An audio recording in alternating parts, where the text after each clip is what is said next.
K&C Masterpiece right here on 105.3 The Fan, and right now on the Wild Fork Foods hot seat, your number one meat and seafood source. I did that exact thing to see if it could light up. We bring to you Rich Gannon. You can hear him on SiriusXM NFL Radio weekdays from 11 a.m. to 2 p.m. Central. Good morning, sir. Guys, thanks for having me. You got a good set here. You don't mind me touching all the little toys, little bells and whistles? This little thing right here, I thought the football was going to light up, but it doesn't. We got to talk to our friends at Tide and get that straightened out. Man, Tide can fix anything. Because Rich, as you set me up for synergy here, if it's got to be clean, it's got to be Tide. So thank you for bringing that up. Hey, thanks for having me. What a great week, when you think about it, these two teams are here for a reason. You think Seattle's won 13 of the last 14. You think about the Patriots. I think they've won 15 of the last 16 games. I mean, these are two teams that have earned the right to be here. Both played really well in the postseason. Both, for the most part, are healthy.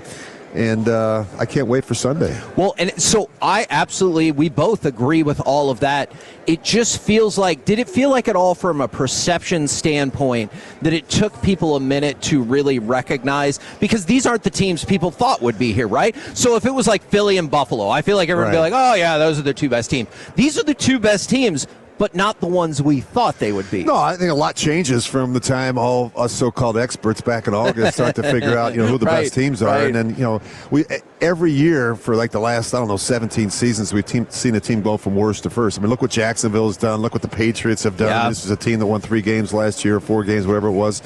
Look, the Chicago Bears did. They won the division. I mean, it's this is a what have you done for me lately type business. And I think what's encouraging for teams that have made coaching changes is that, you can make a coaching change. You can push the reset button. You can change the culture and the environment and you're building rather quickly if you can get the quarterback situation figured out. Is that, you're definitely right about that. Is it difficult at all to change the perception of individual players along the way? Because I know it's not exactly the same, but you look at maybe people had slotted you at a certain level, and then all of a sudden you're like, boom, MVP, Super Bowl. I can't help but think about the parallels with Sam Darnold. Oh. He was slotted as, you failed. You're a failure. Yep. And he was like, the hell I am, and here we are. I did a lot of his games when he came out of USC with the Jets when I was with CBS, and I got to tell you, I thought he was very athletic. I think he had great arm talent. You could see it in him, but then the decision-making was just the issue, right? And he had the issue in college. I think he had 39 turnovers in 26 games at USC. He brought that same behavior with him to the Jets.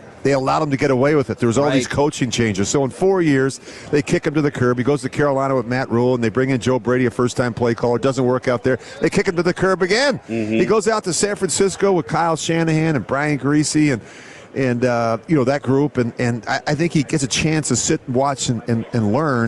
And then he goes to Minnesota last year. Wasn't even supposed to be the starter. Yes. And winds up winning, winning that job and having a great year. But even still, people were like, I don't know. And even this year in Seattle, even the Vikings, they disposed of him. Yeah, and then even this year in Seattle, people were like, well, we'll see what happens. Or even the playoff game. Well, let's see what he does in the playoff game. Guy throws for 350 and 3 touchdowns, and doesn't turn the ball over. So I think he's turned a corner. I think he's a different player. I think he's playing with a lot of confidence right now. I think the team believes in him, and I suspect he'll play well in the Super Bowl. I got to get Shanahan. I got to get in there and say, what did you do? Like, what was the thing that clicked for him? Was it just the slowing the game down? Was it just the fact that he had more? What do you think it is that going to Shanahan or going to a McVay with those kinds of guys that they make things simpler for a quarterback? Clint Kubiak was on that staff, ironically enough. Yes. So that I think there was some carryover there. I think sometimes it's a set of circumstances. I think going through adversity at that position is a good thing. Very few quarterbacks come into our league and have immediate success. I mean, there's not a lot of Dan Marinos out there that come in. Or even Peyton Manning. Look at Peyton Manning. His first year, he threw more interceptions and touchdowns. They went 3-13. He figured it out quickly. I'll give him credit for that. But he struggled as well. So I think everybody's learning curve is different at that position. But I give him a lot of credit. He's battled through it. I think he's a better player because of it. And I think you can do more with him. I think the game has slowed down for Sam Darnold. Are you were talking about all the improvements he's made on the turnovers. he has still had a certain level of turnover. He led the league with turnovers this year. So there's got to be a concern to a certain level if you're Seattle or if you're the New England looking to force that issue of Sam Darnold versus Sam Darnold. Give me the one that turns the ball over. Yeah, I think from the Seahawks perspective, I think you're always concerned about making sure that you keep the reins on him. I think the other part of it is that the Patriots have brought a lot more pressure in the postseason, and look, they know if you get around him, there's a chance he could cough it up or make a mistake. And so, I think we've seen a lot more pressure from the Patriots defense in the postseason. In fact, we're talking so much about Seattle's defense. The Patriots defense is getting up 26 points in 3 playoff games. I mean, they're playing really good. The least amount of playoff points since the 2000 Ravens. Yeah, so they're playing well, and I suspect they're going to bring some pressure. You got to probe. You got to make sure that Sam Darnold has answers. You got to make sure that he can see, recognize, and anticipate the pressures. I think you're going to see some of that early in this game. Okay. We've had Tim Brown on many times. We love him. He's awesome. How much easier does a receiver make the game for like Jackson Smith and Jigba for Sam Darnold and so forth with Booty and Diggs and what those guys can do? It's huge. I mean, when I first got to the Raiders, we had Tim Brown, right, which was great, but everybody doubled him, right? Everybody, cut coverage to him. Everybody, would fly out a flat defender. Now all of a sudden, in John Gruden's infinite wisdom, we picked up Jerry Rice. Now all of a sudden, I became a good quarterback. You know what I mean? Now all of a sudden, like you walk up the line of scrimmage, you go, pick your poison. You want to double him? You want to double him? You can't double them both all the time. There's other guys, and I think the ability to have not just one receiver but 2 really good receivers makes a world of difference. And I just think you mentioned Jackson Smith and Jigba. I mean, he is an elite player at that position. I mean, you just got to find creative ways to get him touches. He's so good after the catch.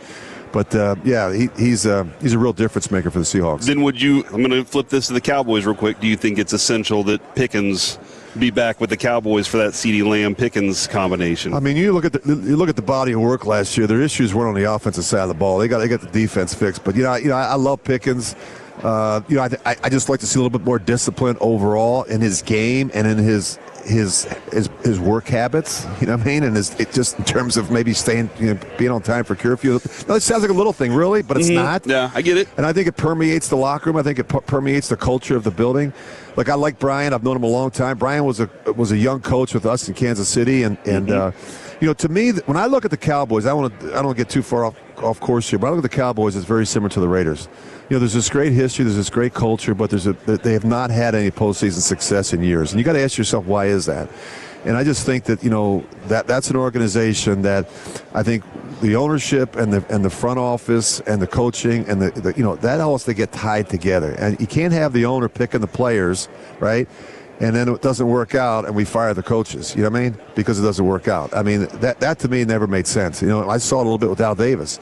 You got to make sure everybody's on the same page. I'm not so sure that's always the case in Dallas. Feels like Shoddy's getting some good work done right now. Yeah. Hopefully that's the case there. Man, we appreciate Guys, you you're so the best. much. Thanks so much for having us. Yeah.